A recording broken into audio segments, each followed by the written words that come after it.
سرگرم انقلابی رہنما مجاہد غازی شہید آیت اللہ سید علی حسینی خامنئی شیر کی طرح جیے اور علی شیر کی طرح شہادت کے مرتبے پر فائز ہو گئے۔ دنیا کے غاصب اور سفاک نظاموں کے خلاف جمہوریہ اسلامی کی بقا کے لیے خون کے آخری قطرے تک ڈٹے رہے۔ 36 سال ایران میں رہے، زندگی کا آخری غیر ملکی دورہ بحیثیت صدر ایران چین کا کیا۔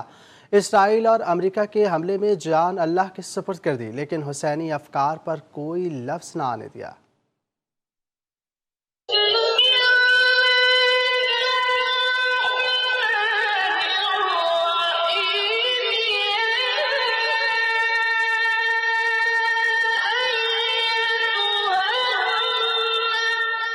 عزت سے زندہ رہنا ہے تو اسوہ حسینی پر کاربند رہنا ہوگا۔ ہم امام حسین کی طرح وقت کے یزید کے سامنے ڈٹے رہیں گے۔ ہم امریکہ کے یزیدی حکمرانوں کی بائعت کبھی نہیں کریں گے۔ یہ الفاظ تھے اس مرد مجاہد کے جو اکیلا تھا لیکن ڈٹ کر باطل قوتوں کے سامنے کھڑا رہا۔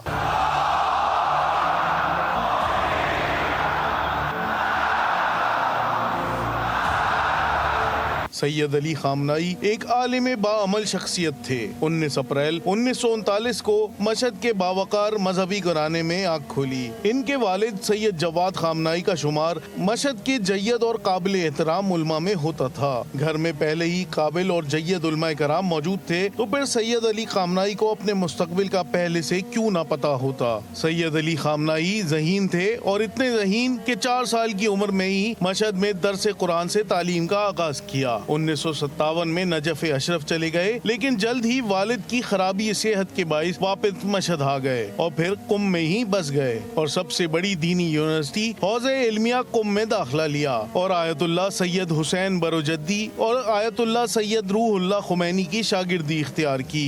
وہ عام طالب علم نہیں تھے، ان کے دل میں انسانیت کا درد تھا، ظلم و جبر کے خلاف ڈٹے رہنے کا جذبہ تھا اور یہی وجہ تھی کہ وہ ایران میں رضا شاہ کی ظالمانہ حکومت کے خلاف ایرانی انقلاب کے بانی سید روح اللہ خمینی کے دستے راز بن گئے تھے۔ شاہ ایران کے دور میں متعدد بار انہیں پابند سلاسل کیا گیا، لیکن وہ جد و جہد سے باز نہیں آئے۔ 1979 میں ایران میں انقلاب کے بعد آیت اللہ علی خامنئی اہم عہدوں پر فائز رہے، جن میں پارلیمنٹ کے دفاعی کمیشن کے نمائندے، اسلامی انقلابی گارڈز کے نگراں اور قومی دفاع کے نائب وزیر کے اہم عہدے شامل ہیں۔ آیت اللہ سید روح اللہ خمینی نے آیت اللہ حسین منتظری کے استعفے کے بعد آیت اللہ خامنئی کو تہران میں امام جمعہ نامزد کیا۔ 27 جون 1981 کو آیت اللہ خامنئی پر انقلاب مخالف تنظیم مجاہدین خلق نے قاتلانہ حملہ کیا۔ ایک ٹیپ ریکارڈر میں چھپایا گیا بم ان کے قریب پھٹ گیا، جس سے ان کا دایاں بازو زخمی ہو گیا، تاہم وہ بال بال بچ گئے۔ مرحوم آیت اللہ کاشانی یہ فرد مکتبی بود۔